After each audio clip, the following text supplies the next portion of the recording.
Tonight, cuts coming. We just don't know. So we're carrying on as if everything were normal and waiting for the hammer to fall down.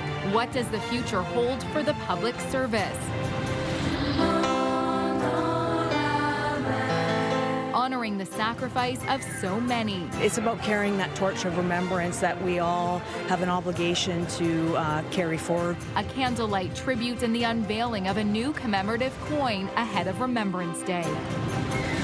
And from fighting fires, I always hear the stories he tells me, but I never really get to experience what he actually does for a living. To City Hall and here at Bell Media Ottawa. It's good to know what goes on behind the scenes, like the news and the podcasts you do. High school students get a look at different careers for Take Our Kids to Work Day.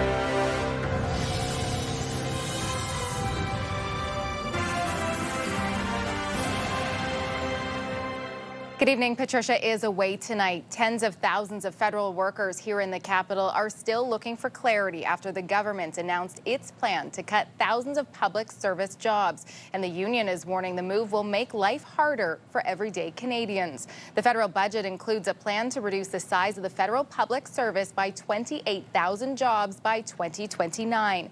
It's expected 16,000 of those will be job cuts, the other 12,000 through early retirements and attrition. CTV's Austin Lee is following this story for us today. Austin, what are you hearing from public service workers? Yeah, Katie, it's really a mixed bag of reactions, but for the most part, public sector workers that I spoke to today are still in wait-and-see mode. Some, however, are excited about the idea of retiring early through new incentives that were laid out in the budget. Others are worried they could soon be out of work. There's a lot of confused and upset people, and some of them are experiencing this for nothing. We just don't know. So we're carrying on as if everything were normal and waiting for the hammer to fall down. I'm just waiting until it actually passes to react.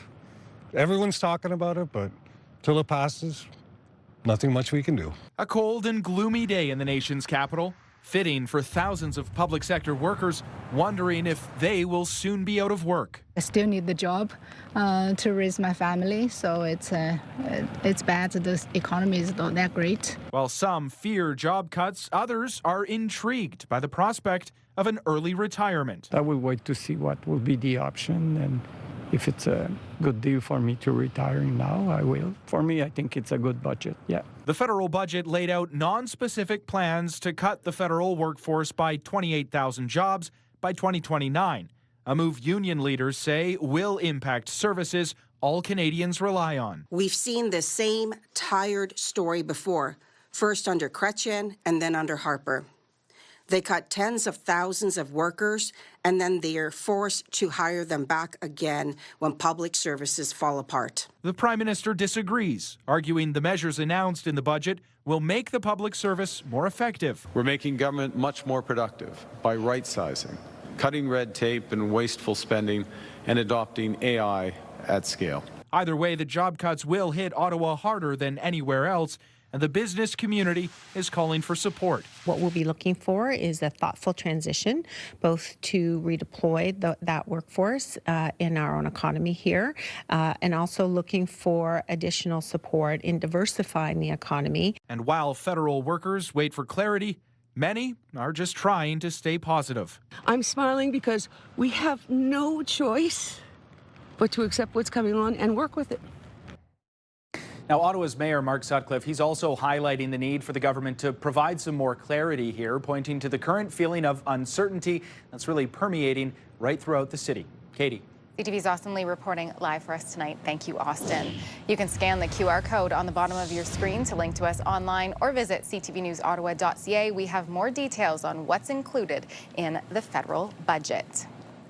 And as MPs continue to debate the federal budget, Carney's government is closer to having enough support to pass its fiscal plan. A Conservative MP has crossed the floor to the Liberals, meaning they are now just 2 seats away from having a majority. CTV's Kimberly Fowler joins us now to break down the latest on this. Kimberly. Well, Katie, Nova Scotia MP Chris D'Entremont says his decision to leave the Conservative caucus and become a Liberal comes after serious consideration and months of feeling like he was not aligned with Pierre Poilievre.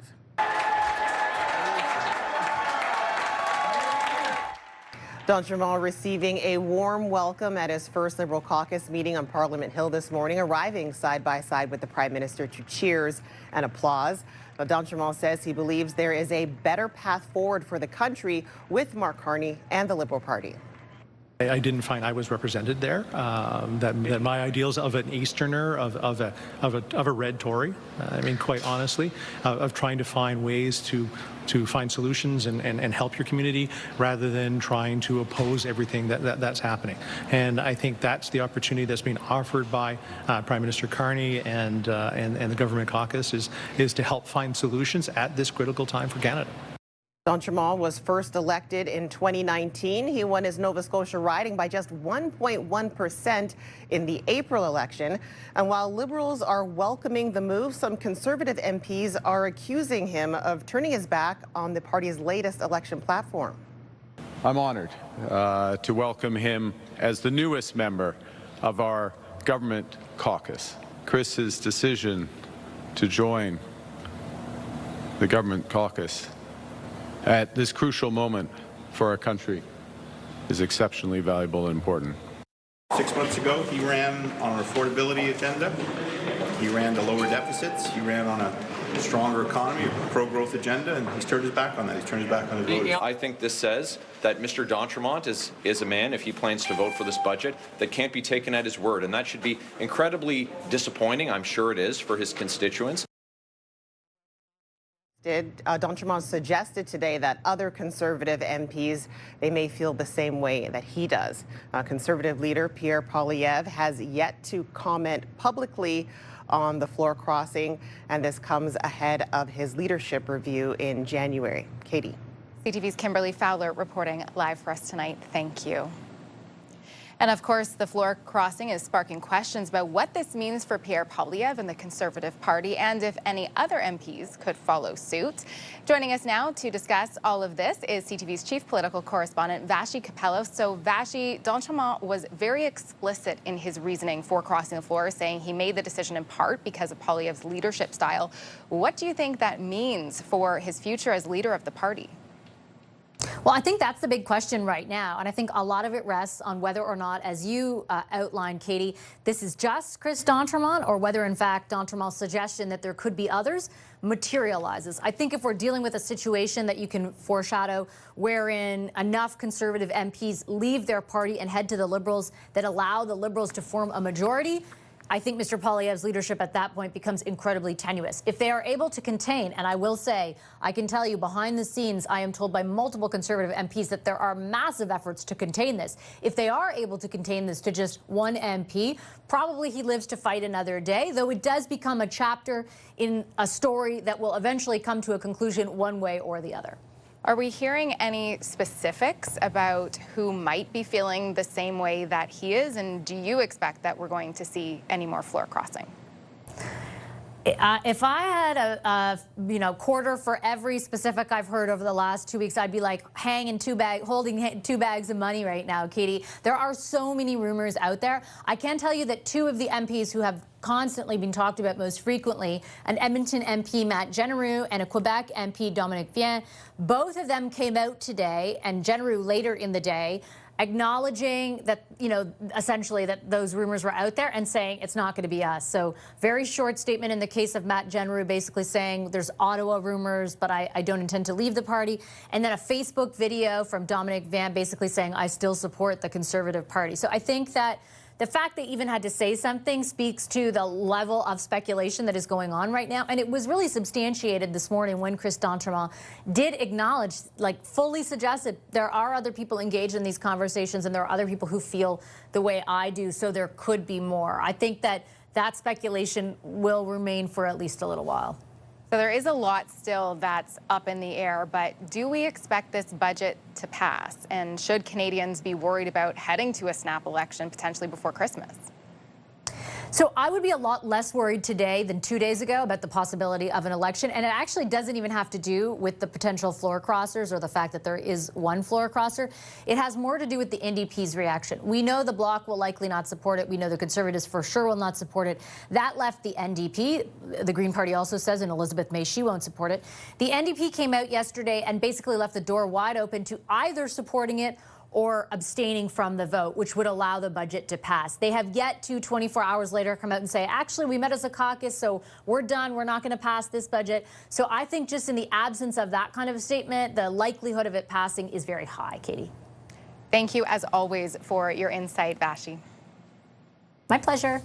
And Vashi Kapelos is the host of CTV's Power Play, which you can watch weeknights at 5 p.m. and the host of CTV's Question Period, Sundays at 11 a.m.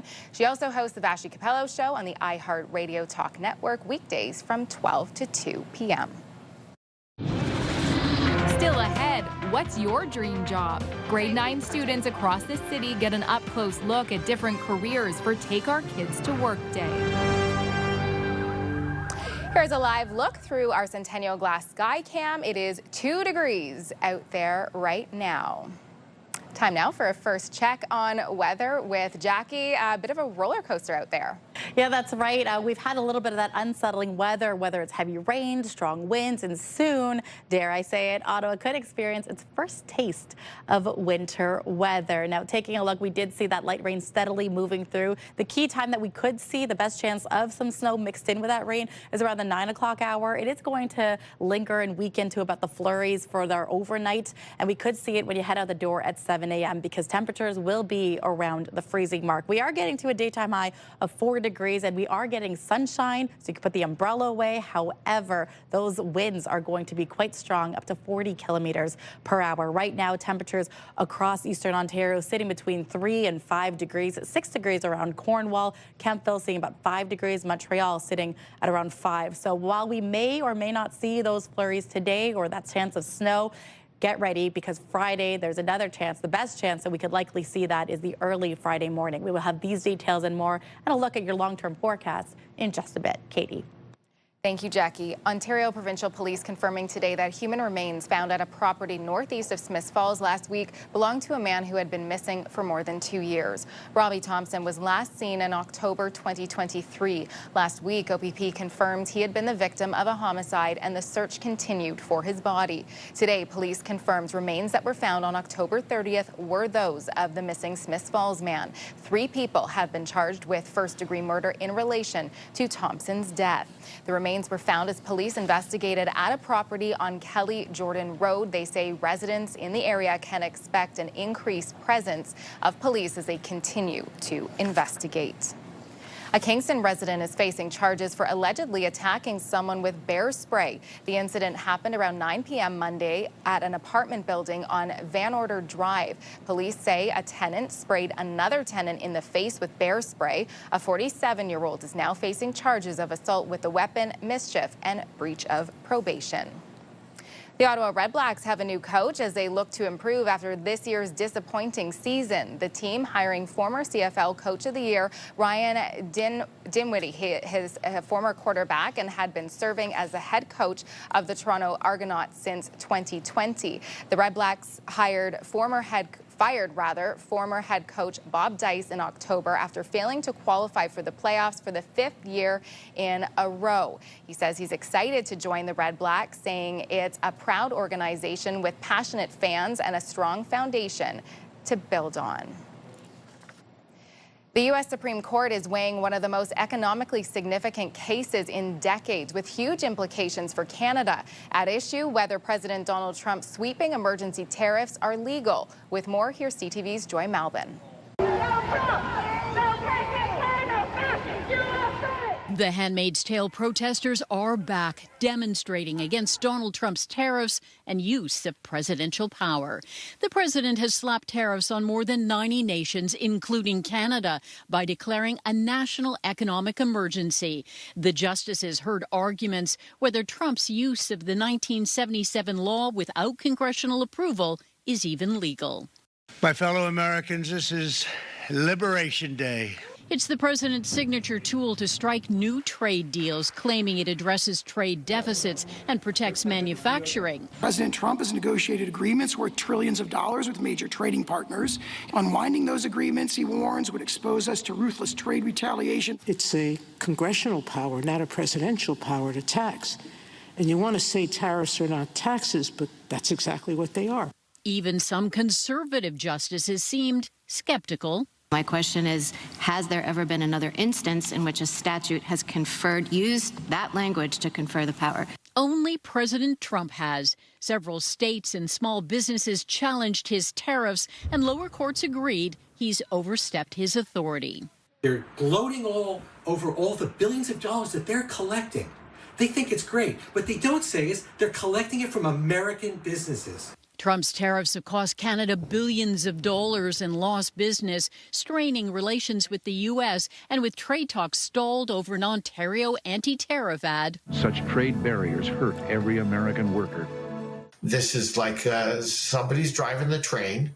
We're kind of in the back cars, and we don't control its speed, and we don't control its destination. President Trump posted this case as life or death for America with his most significant economic policy at stake.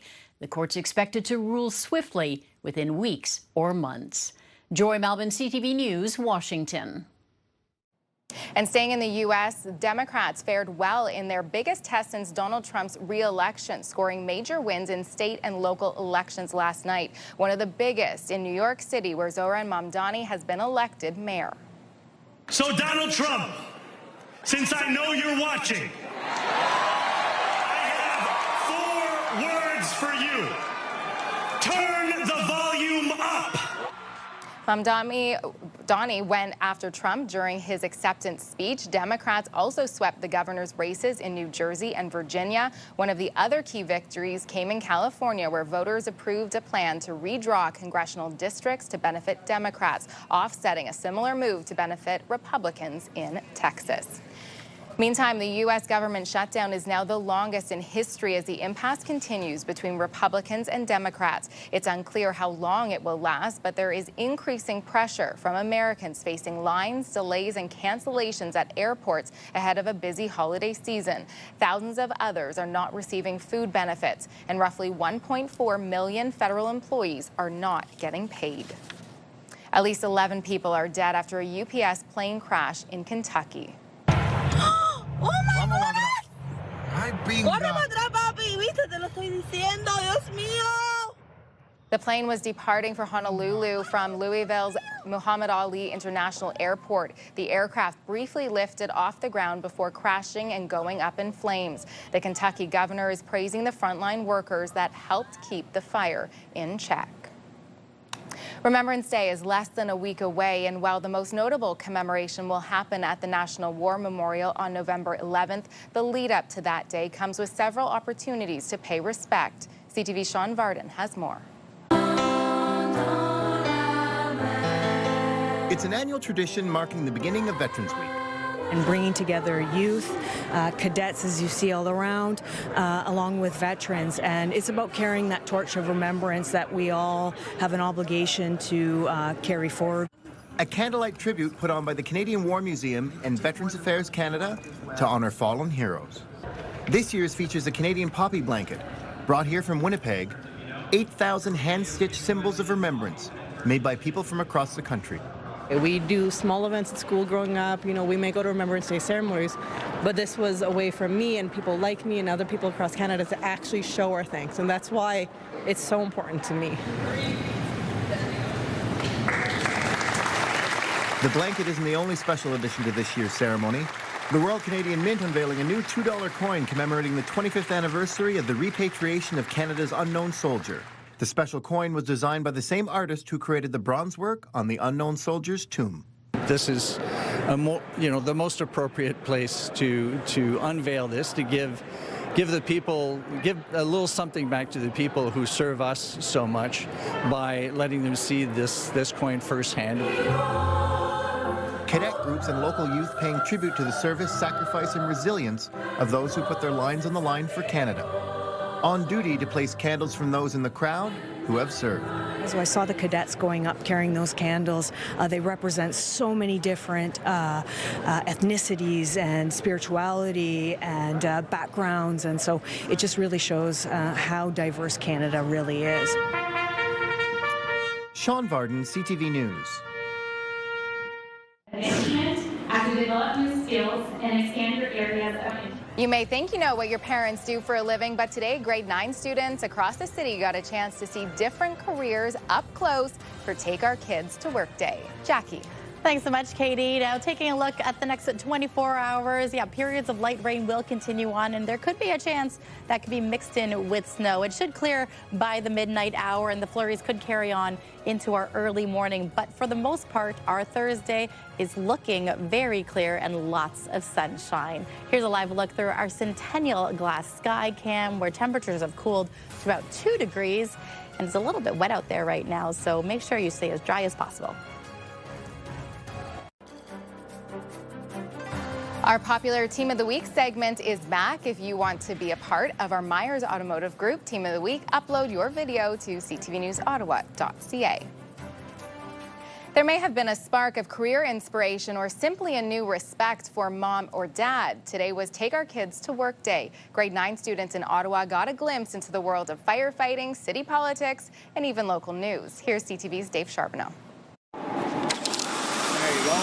At the Ottawa Firefighters Training Facility, grade 9 student Ryan Luker got a closer look at the work he's heard about his whole life. I always hear the stories he tells me, but I never really get to experience what he actually does for a living, and it's just something completely different that I never could have imagined. His dad, Bryce, is a firefighter. Yeah, it gives them a chance to kind of see what we do and get their hands on some of the tools we get to use at work and all that kind of stuff. Ottawa Fire Services have been part of Take Our Kids to Work Day for a decade. I believe this is our 10th year, so we got lots going on today for the kids.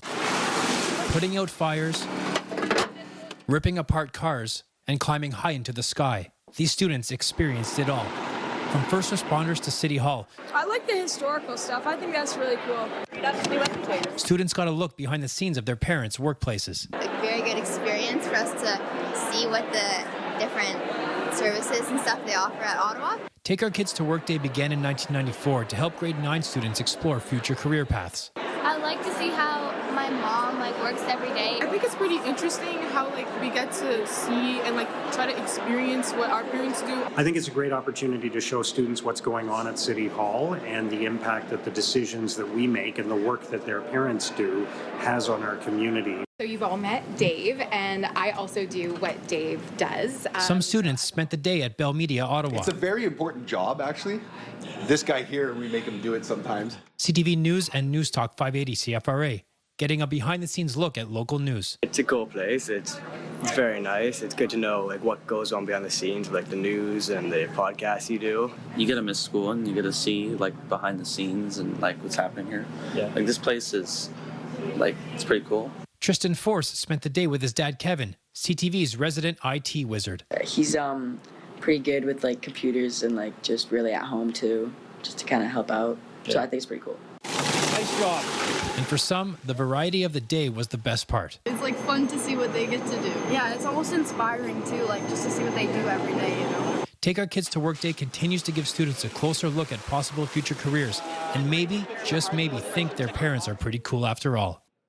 Dave Charbonneau, CTV News. And it was great to have them all here today. Well, after yesterday's sunshine, the rainy weather has returned to the capital, and there's even a chance of flurries in the forecast. A gloomy day over at Bronson Park and in the downtown core. Temperatures are expected to drop to 0 overnight, and there could even be some snow on the way. Say it ain't snow. I wonder how many times we're going to say that as we head into the winter season. Jackie? I'm curious, Katie, are you looking forward to the chance of some snow sighting as a Hallmark movie lover? Yes, that definitely adds to the ambiance. Looking forward to skiing again, but the first one is always oh. Yes, luckily it won't be that downpour, that heavy snowfall. Exactly. It's just a light sprinkle. That's could beautiful be, then. Exactly, totally fine. That could be in the next couple of hours. But should it be missed, there's still more opportunities in the next couple of days. Right now, we have some light rain steadily moving through the capital. It's a cool 2 degrees right now. We saw a daytime high of 5 degrees. And yeah, the nights are getting darker much sooner, especially with that time change. So overnight, 0 is what we're anticipating. The chance of showers and flurries moving on into the early part of the morning, and so that we could see it lingering for our 7 a.m. wake-up call. However, we are in store for more sunshine for our Thursday. Daytime high, 4 degrees, but the winds gusting up to 40 kilometers per hour. So not quite a fan of that. So you definitely want to bundle up and layer up. But you can see here for our Thursday, lots of clear skies. It isn't until Friday in the early hours that things are going to start to change and move through. So you can see elements of potential flurries and light snow moving in.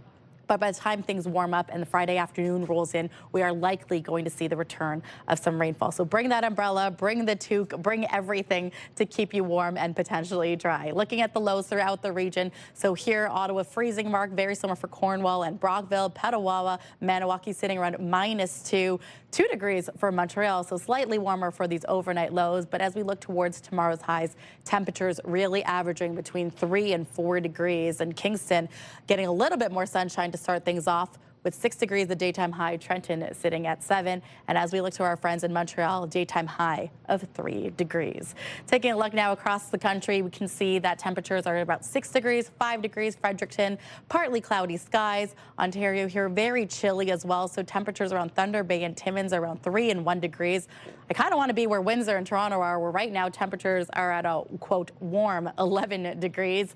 And then as we look to our friends out west, I'm not quite sure I want to be in Yellowknife, where -12 is the current temperature. Baker Lake sitting at -18. So things could be much worse than the cool conditions we are having here. Now the 7-day forecast is brought to you by Davidson Hearing Aid Centers, celebrating over 80 years in family business. So the chance of flurries will be in our morning of Thursday, but we are expecting more sunshine for the afternoon. Periods of rain or snow for our Friday, the daytime high -5. Keep in mind that overnight Thursday into Friday is going to be -9. So things are getting much chillier. Our warmest day is going to be Saturday, 7 degrees. Perfect to head down to TD Place to see Ottawa Rapid FC play in the semis. -9. We're sleeping then, right? We're sleeping. It's okay. Yeah, still, but then when you get up, but also a good reminder to put that snow brush back in my car. Okay, there you go. Yeah, got the snow tires. Now we need the snow brush. Okay. Thanks, Jeff. Large-scale nuclear, the Ring of Fire, the 401 tunneling. These things are really important to creating jobs. Just ahead, Ontario's finance minister weighs in on the federal budget as the Ford government gets set to release its fall economic statement. The reaction to a stunning parliamentary flip. I was a bit shocked, yeah, because I've known him for quite a long time. What voters who elected a Conservative MP are saying about his switch to the Liberals. Full details tonight at 11 and at ctvnews.ca. Hey, Ottawa, know someone who secretly makes our city amazing? We want to hear about them. You know, the kind of person who goes above and beyond without ever asking for anything in return. Because Move 100, CTV, and Lazy Boy want to give them a huge shout-out. We're searching for Ottawa's unsung heroes, the everyday people doing extraordinary things. Nominate someone for a chance to win them a $5,000 Lazy Boy gift card. Nominate your local hero today. Let's celebrate those who make Ottawa a better place.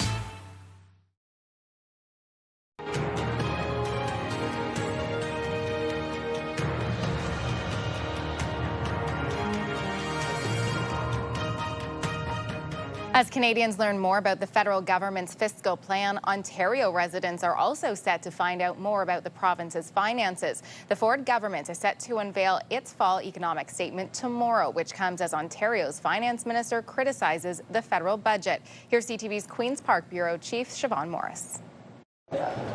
Making final adjustments on his own fiscal update, Ontario's finance minister underwhelmed by the federal budget. Less transformational, it's more tinkering.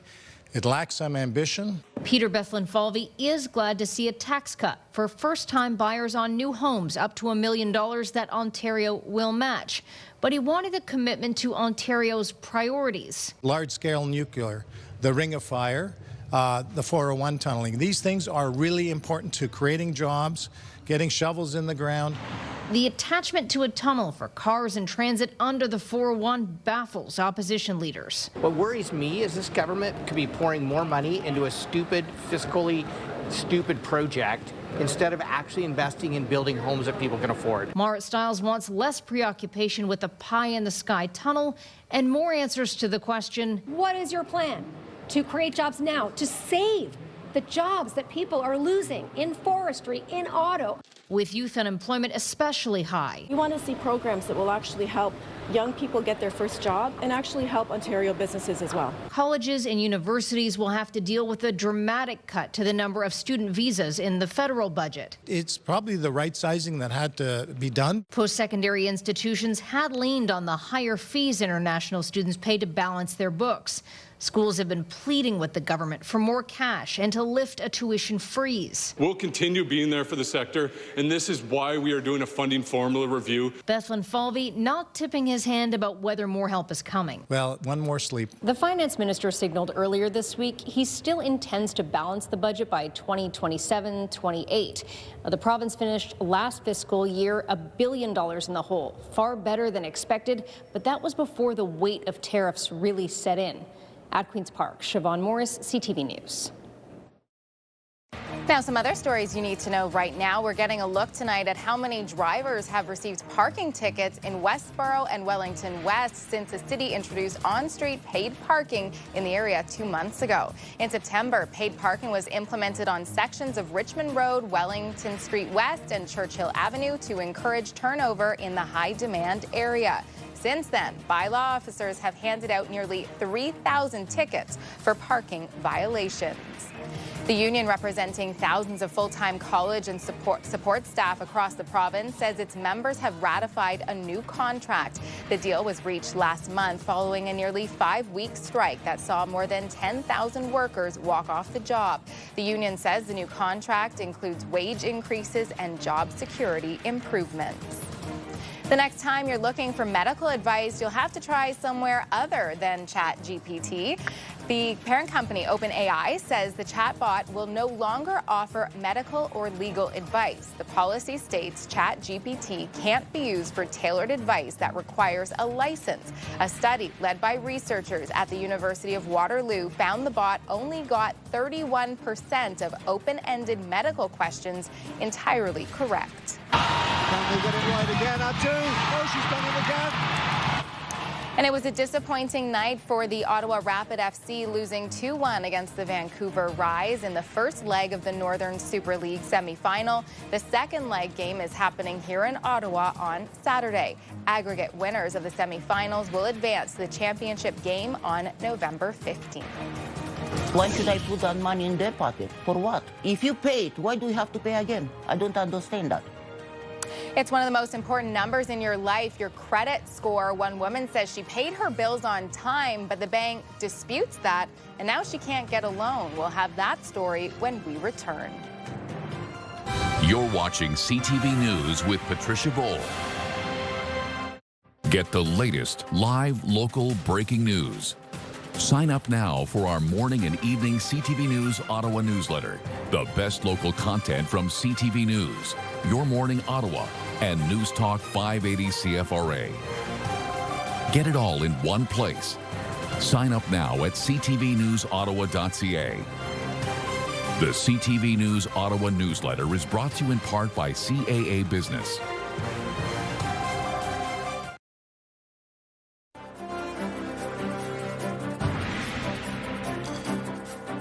Your credit score is an important number. It determines if you can be approved for loans, credit cards, and other financial products. An Ontario woman says she paid her credit card bill, but her bank said it never received the money. She then refused to pay for the next 8 months. And in the process, her credit score and finances were ruined. Here's CTV's Pat Foran. A woman we'll call Gloria asked us not to identify her as she is embarrassed about her situation. The senior has mobility and eyesight issues, but the former bookkeeper says she's always been very careful paying her bills. Have you always paid your bills on time? Oh, before the due date. Gloria says in February she got a credit card bill for $389 and believes she paid it. But her bank said it never received the funds and kept sending the same bill month after month and adding interest. Gloria was worried she would be paying the bill twice. Why should I put that money in their pocket? For what? If you pay it, why do you have to pay again? I don't understand that. After she didn't pay the bill for 8 months, her credit score dropped to the lowest level, her home insurance doubled, she was unable to co-sign her son's car loan, and she was denied a new credit card. Gloria says she didn't know disputing the charge could cause so many problems.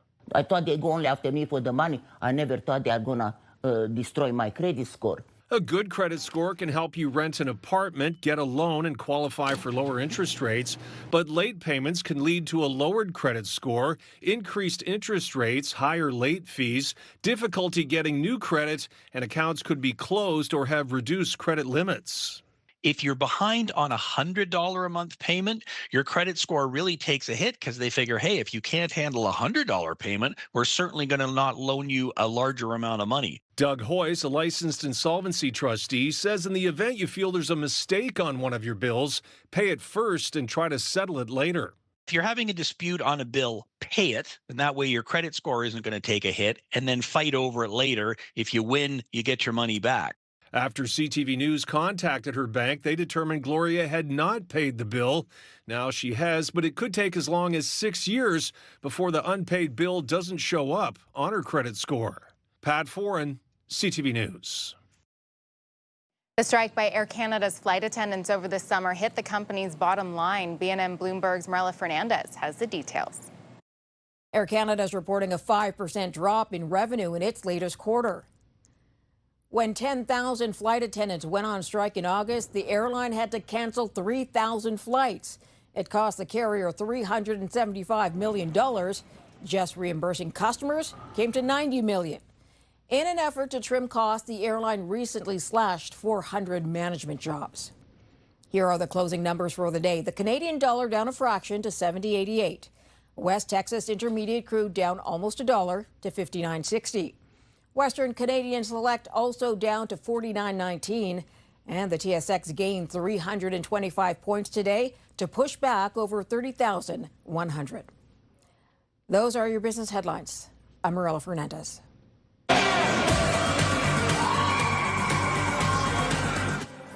Coming up, we meet our Myers Team of the Week. We'll be joined in studio by a local ringette team.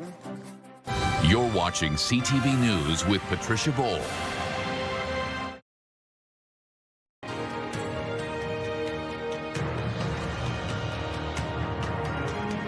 Well, it is time to meet our Myers Team of the Week. Teams are invited to send us a video to describe why their group is the greatest. And tonight we're joined by the U12B Metcalf Hornets. It's not easy, but through practice and practice and practice, practice makes what?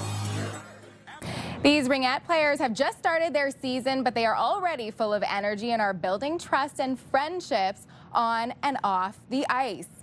And everybody is here joining us in studio. Thanks so much for joining us today. How is the season going so far? It's going pretty good. We've won every game, and yeah. Okay, and for you want to tell people, like, you're doing pretty well.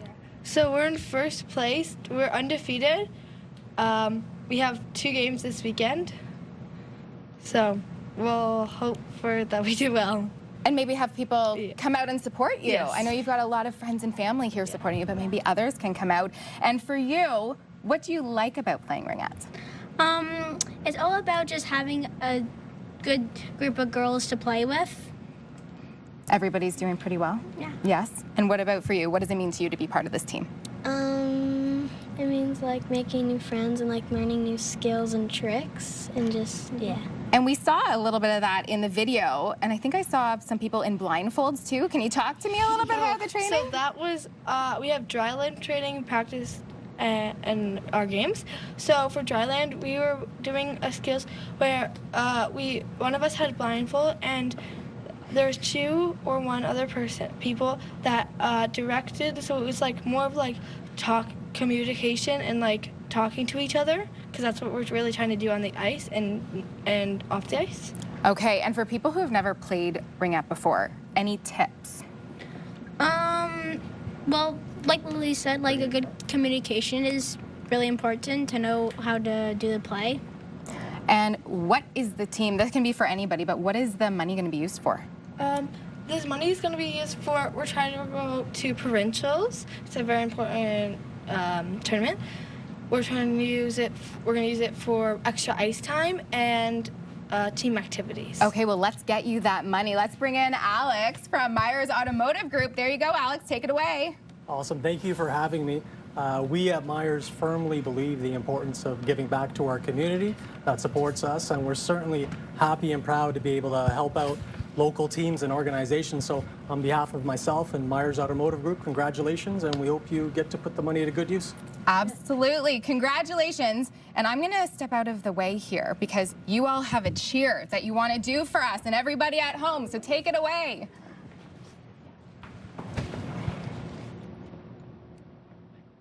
One, two, three, Floridas! Excellent. Thank you so much. And we can't forget your remarkable mascot in the back there. Thank you so much. If you want to be a part of our Myers Automotive Group Team of the Week, upload your video to ctvottawa.ca. Coming up, a rocket launches from Europe, and you may have seen a piece of it in Ottawa's night sky. We'll share those details right after the break. Jackie. All right, thanks so much, Katie. We are hanging out here.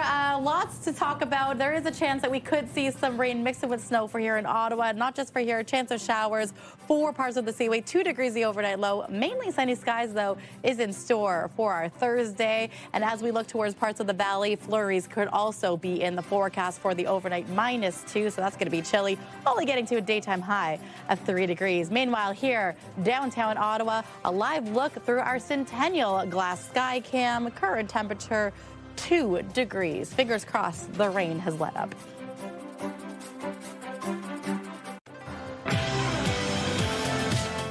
Tomorrow on CTV Your Morning Ottawa, we check in with the Ottawa Rapid FC ahead of their big playoff match at TD Place this weekend. Wake up the right way with Your Morning Ottawa starting at 6.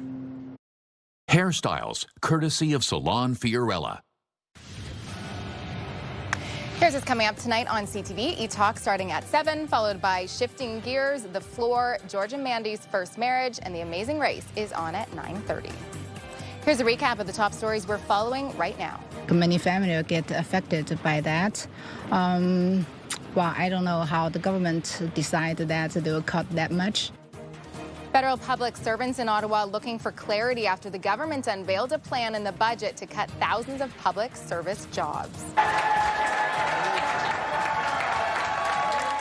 The newest member of the Liberal caucus receiving a warm welcome after crossing the floor from the Conservatives. It's pretty interesting how we get to see and try to experience what our parents do. And it's Take Our Kids to Work Day, the annual day, giving grade 9 students the chance to venture into various workplaces, inspiring professional passions for the next generation.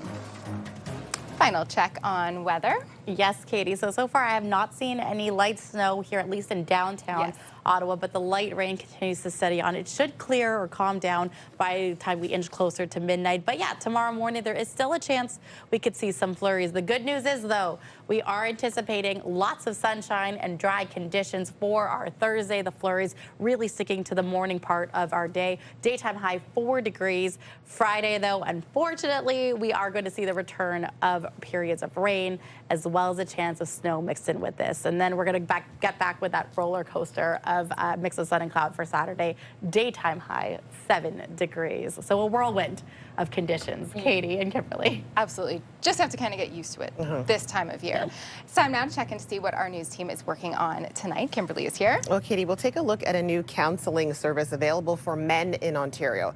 It's called the Men's Counseling League. It's a free 24/7 helpline where men can immediately speak with a trained clinician, offering confidential counseling to address stress, relationship conflict, and other personal challenges before they reach a breaking point. Now, the helpline is also to connect men with other community resources and services that can help ease financial or emotional pressures linked to family conflict. And of course, you can get the news anytime, anywhere at ctvnewsottawa.ca. Join me tonight for CTV News at 11:30. Okay, thank you very much. And finally for us tonight, the European Space Agency has sent a radar imaging satellite into space. An Ariane 6 rocket lifted off from a spaceport in France yesterday. On board is a more than 2,000 kilogram satellite that will be used to observe agriculture and ground movements. It's the third Ariane 6 launch of 2025, and one more is scheduled for later this year. And if you looked up at the night sky here in Ottawa last night, you may have seen this bright spiral object. Several viewers sent us these photos of it. It's likely related to that rocket launch. A similar object was spotted in August during one of the launches, and And at the time, experts said it was a piece of the rocket. So when a big rocket like this launches, parts of it drop back down to Earth to help it make it lighter and easier to push further into space. The spiral shape is caused by fuel from those parts of the rocket that are shed during the launch. I feel like I just had science lesson. Absolutely. I Thank didn't you know for that. teaching us. You are I very didn't know welcome. either. Yes, it's so cool, and I love that people, because you see things and it's a bit out of the ordinary, and they take pictures and they send it to us, and we get to learn all about it. It's very cool. Like we did tonight. I should look up more. It's kind of like, you know, the Northern Lights, the lower budget version of it, I guess. Yes, I guess. I still have to see those. I know. in Me all too. their I've never seen. Have glory. you seen them? I did. Not as much as I would love to see, but I did see a little. I actually saw it last month when I was in Alberta. It was beautiful. I'm jealous. I do remember those pictures. Stunning. Thank you for joining us. We're going to leave you tonight with a goodbye from our wonderful Myers Team of the Week. Thanks for watching.